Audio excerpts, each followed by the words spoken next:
Everybody, welcome back to American History with Mr. Finn. Today we're going to jump right into what is going on in Europe during the 1930s. If you remember, we had FDR and the New Deal trying to get us out of the Great Depression. However, that Great Depression here was a global economic issue and that affected other countries. So we're going to take a look at two people today and two of the major people that are going to cause issues for us moving forward. We'll begin with Mussolini.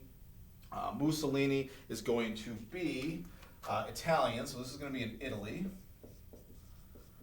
So in Italy, Mussolini is a World War I vet, meaning he fought in that war.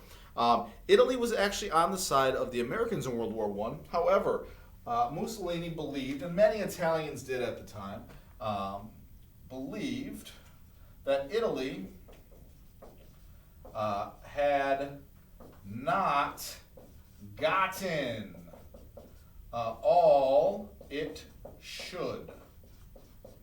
I guess I should say this. After WW1. So what does that mean, all they should? He believed that they should have gotten more possessions, more land, more concessions, more stuff. Because, hey, I was on the winning side. I'm Italian. The United States is there.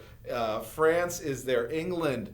But it seems like, to Mussolini and a lot of Italians, that, England got a lot and France got a lot, America got a lot, but we didn't get much of anything. We should have gotten more. Not to mention the economy was down. He threatens to overthrow the government. He is made prime minister because the king at the time did not want to risk having upheaval. So as he was named prime minister within 3 years, he has created his fascist regime, his idea of government, and he takes over. He overthrows the government. Now, fascism, I just said, his fascist regime. What does that mean? Fascism is where you put, let me use a better word than put, because you put this over it, but you value the country over the individual.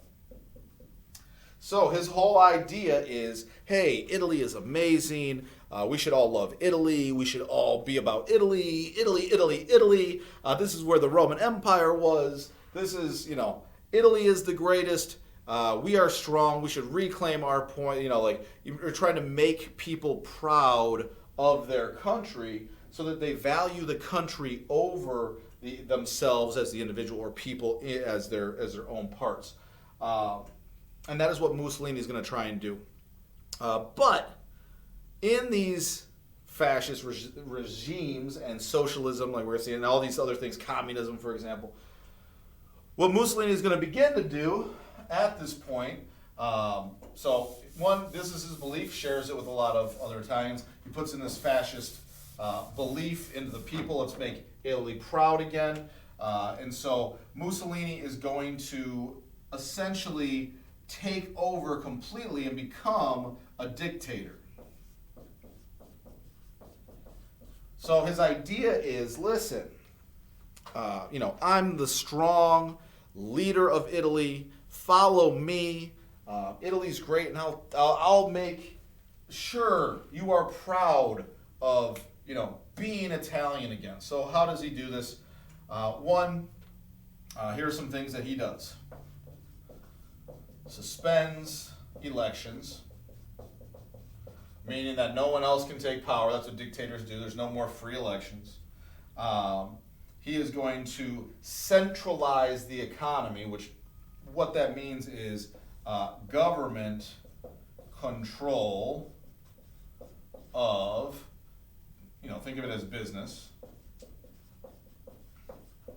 Government controls the businesses. Government controls the economy. Whatever the government wants to make is what we make. The government tells you what to make. It is not a free market like capitalism. This is going to be government-controlled economy. And then what else is he going to do? This is something that everyone does when they're a dictator. Modernize. I I guess I always say army, but I know there's more parts to it. Modernize the military. Modernize means to make it newer, better technology, the newest weapons, the newest stuff, get the best weapons we can, and make it better. And so this is the path that Mussolini goes down. And so by the time we're into the 1930s, Mussolini has established himself as the dictator over Italy. He has taken control. He then starts to expand. He actually goes to Ethiopia, which is an African country. That is where he is going to choose to try to exploit the people and get stuff to try and spur on his economy. But what we need to know today is Mussolini takes over. Italy is more important than anything. Be proud of it. I'll take care of everything. Things will get better with me. And that's what Mussolini does to come into control in Italy. And that is in reaction to a poor economy, kind of like our New Deal. Quickly, because I know this is a lot, I want to get these two people. Hitler, obviously you probably have heard the name, Adolf Hitler. And he, again, is a World War I veteran. Let me tell you what he does. He is actually not going to create this party, but his Nazi party is the National Socialist German Workers' Party. So this is more of, hey, the workers, kind of more geared towards like speaking to the everyday working class people of Germany. And what he does is kind of a weird thing. There was I want to say it's 40 member. Let me see. I mean, it's not super important, but, I'll just tell you, it is 40 member. Okay. There's 40 people in this party when he joins. And basically Hitler's just walking down the street one day and he's like, hey, there's people gathered up here. Let me listen. Let me hear what they're talking about. And he likes what he hears. He's a World War I veteran. The economy is terrible. Germany feels like they were taken advantage of after World War I. And this party is, meeting, and he's into it. He likes what he's hearing. He was already a failed artist of all things. He tried to be an artist, not succeed at it. So he joins this 40-person the National Socialist German Workers' Party. But he quickly, let's make an up arrow. Let's just say this. He becomes a leader in the party. So he gets really into this, right? He gets really into the message of this Nazi party. He's liking what he's hearing. He becomes a leader within the party. He is up there speaking at events. He's getting everyone riled up. He's getting more people to join this party. And not too long after that, there from 40 people becomes a party leader, and all of a sudden, now you have 55,000 members. So it rises up quick. People are liking his message. People are responding to him as this person who's out here yelling and speaking and banging the drum about these messages that are relating to the German workers. To the point that he eventually is going to he tries to have an overthrow of the government himself in Munich. Except Hitler, let's call it this, first overthrow fails.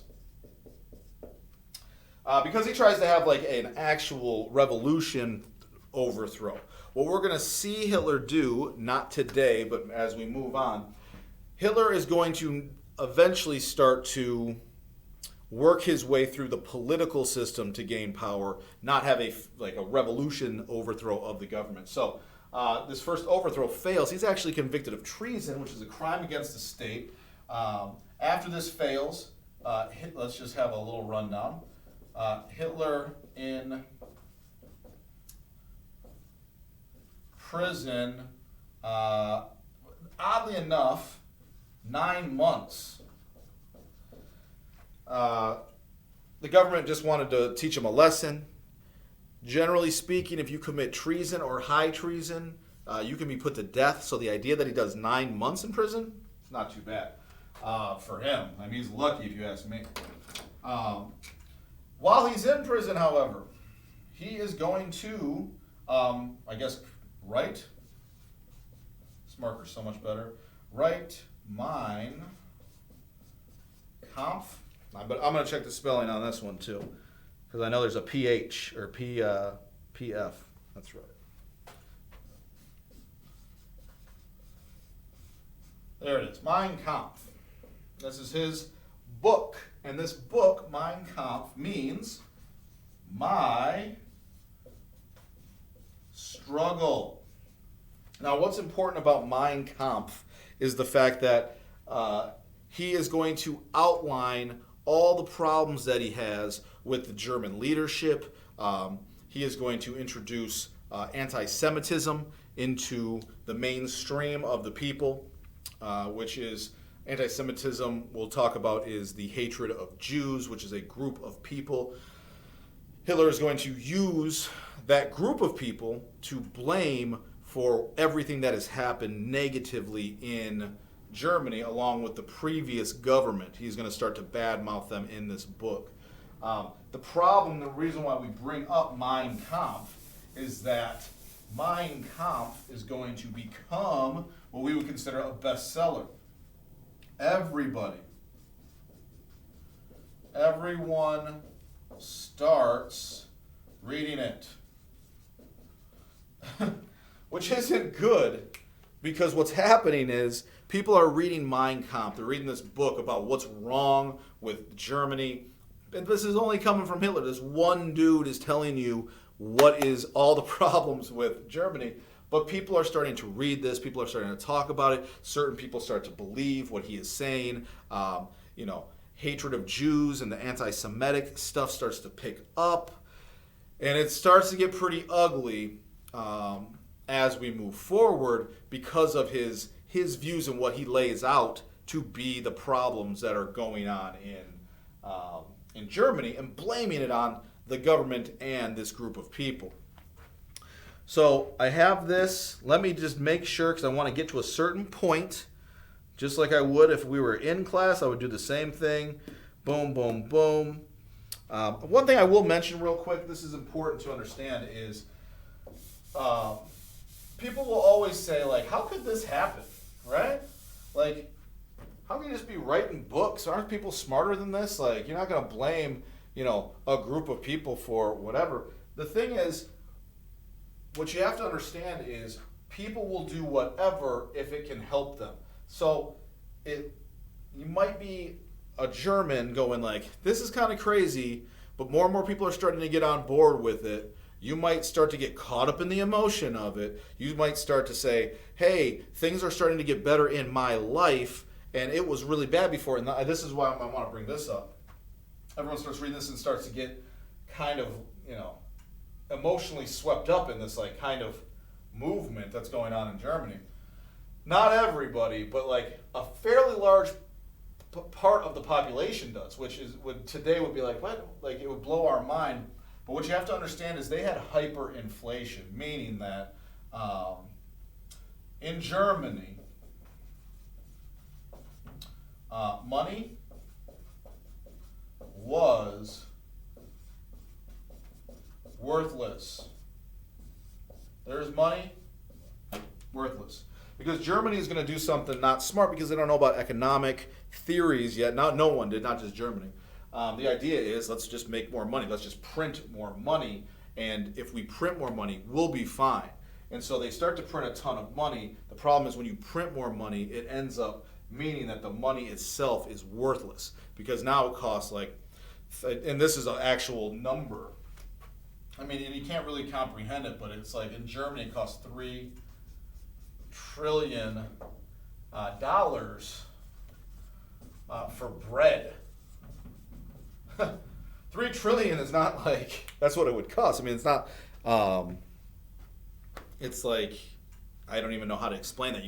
You can't put that into perspective, the idea of like 1 million. This is trillions. 1 billion, and this is trillions. It's more than that. That's how worthless their money was. So the point is, Germany is in a really, really bad spot. So we think if we have a Great Depression, they're way worse than even we are. And that's why we can have things like Hitler come into power, because people are looking for any solution to get out of their struggles. Mein Kampf.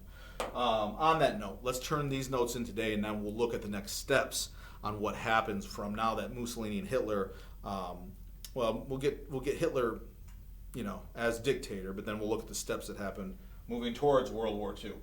So turn these notes in today for attendance and participation purposes, and I will see you next class.